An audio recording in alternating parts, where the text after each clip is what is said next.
Hey everyone, my name is Troy, and I am going to walk you through the new referral process for the CCB side of the resource exchange. Now, these referrals will specifically be, like I said, for the CCB side of the resource exchange, and I'm going to walk you through what it'll look like from the provider standpoint. So we're going to go ahead and start with this email right here. So after a service coordinator talks with an individual and they say that they want a new service, you all will be getting an email, something similar to this. Hello, here's a referral for whoever the individual is. Then after that will be the narrative. This will be where the service coordinator will kind of fill you in on what's going on with the individual, where they're at in general life things. Then below that, you start getting into some more of the specific details of the services that you're looking at. So up here is going to be the service that's needed. You'll see it's a behavioral services. You'll also see that in the title. After that, you'll see notes for service one. This will be things, the first one will specifically be things around transportation needed, family caregiver, or if it's a Class B license needed. After that, on the second line and down until you hit that status line right here, will be a little bit more information, just again, specifically pertaining to the service and what is needed for that service. So this one says John needs assistance learning how to calm down when he gets lost and follow the plan that he and his family have in place. Also working on general anxiety around going out of the house. You'll see that his status is already active. So John is currently already in a service plan, as you can see right here. Service plan dates are from 8/1/2020 to 7/31 of 2021. John does have a safety risk. Now, if this is marked no, what you will see is a blank space right underneath this. But since it's marked yes, it walks you through what that safety risk is. It says John has a tendency to get lost when he's in an unfamiliar place, and this can cause him to panic and run around looking for help and asking strangers for assistance getting him back to a place that is familiar. Service coordinator might include something like that, or again, something that gives you an assessment as to how what the safety risk is. After that, you have the support level, and as you can see, John is a support level 4, supervision level moderate. Then you have the waiver. John is on the SOS waiver. Underneath this, and this has just been added, will be the guardian or advocacy status, if that is self, parents, or someone else. And then you'll see assistive technology. Below that, you'll see documents if attached. You'll have the 100.2, the service plan, and then this is supposed to be DD section, not DD diagnosis, and that is something I'm working on changing. Now, the next line is something really important. This is the referral number, okay? So this referral number is how we track things on the back end. If you are going to accept this referral, which I'm going to walk you through just after this, you will need this number. So John's number is 12. So let's just keep that in our back pocket.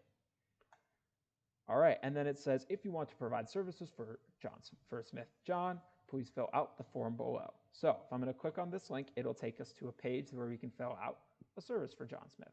Now, let's say I'm a provider that does behavioral services and I'm a provider that does mentorship. That means I would get 2 emails. Both of these have similar information as far as the narrative and the safety risk. However, the difference is the notes for services and what the service actually is. That same referral number, though, is right there. You can get up to 3 referrals with using the same referral number. There will not be more than 3. So let's say, we want to accept services for John Smith. So we'd click on this here link.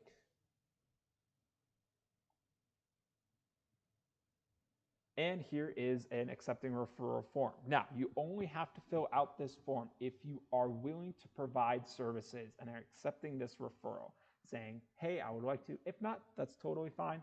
We don't need you to do anything. But this is saying we need, if you want to accept the referral, you must fill out this form. Corresponding directly with the service coordinator will not do anything. It won't get you into our system. So that is just an important note to have. So we're going to go through this and fill out your PASA name. Say I don't know, Dungarvin. Contact person at PASA would be me.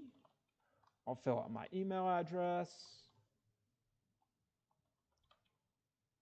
What is the referral number? Again, this referral number, for us, it was 12 back here in this email, right there. So I'm going to go back to our referral, and we're going to fill in 12. Who's the person you're accepting this referral for?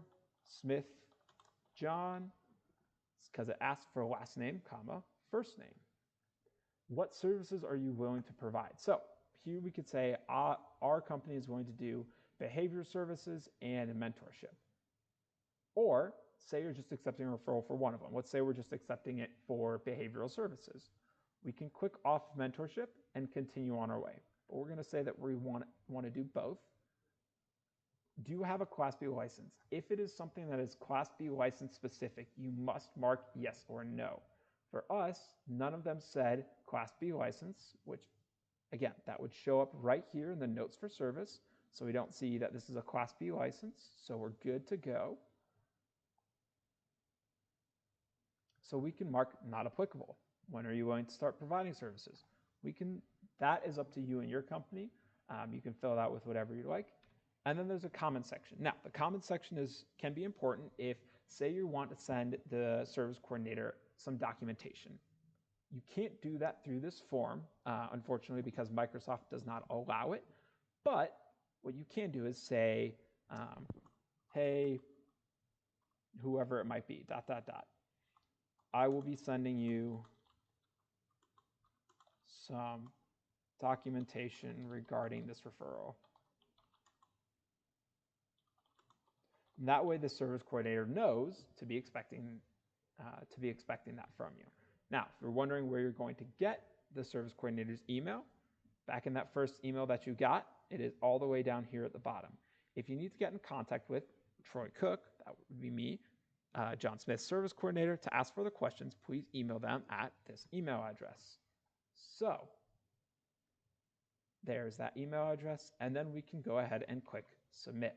Now, after we click submit, that information will go to the service coordinator, and let's say that they have chosen to accept the referral from Dungarvan. All of the other provider agencies that got that referral, not that responded, but that got that referral, would get this email. It says, hello, this is letting you know that the referral for Smith, John for behavioral services has been closed. And there would be the same one, but instead of saying behavioral services, it would say mentorship if they decide to go with Dungarvan for both behavioral services and mentorship. Now, if I am Dungarvan, I will not get this email. The email that I will get is this one.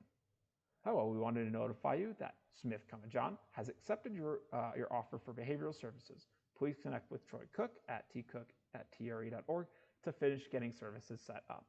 That is the email that you will get if the referral is accepted by the individual receiving the service. The other one, again, you will receive this email even if you did not respond, just to notify everyone that this referral is closed.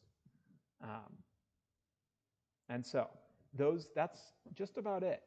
After you get this email, you'll connect with the service coordinator, get everything finalized to get set up, and then be good from there.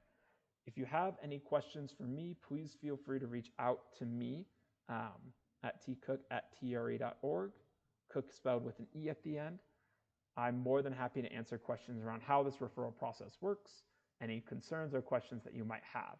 One last important note I do want to make, this do not reply referrals, do not reply to it. It is called that for a reason. You will not get anywhere sending a response to that email or trying to connect directly with the service coordinator, as I mentioned before. You must use the form that is in the link that you'll get from this first email.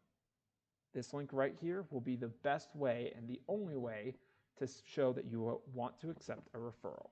Now, if you start getting messages saying that something on the back end has failed, try submitting it again. If you get those messages second time, please reach out to me. Those failure messages will have my email address attached to them. And then I can help work through any difficulties that you might be having or that the system may be encountering. And that's the new referral process. Again, if you have questions, don't hesitate to reach out, tcook@tre.org, and I hope you all have a wonderful day.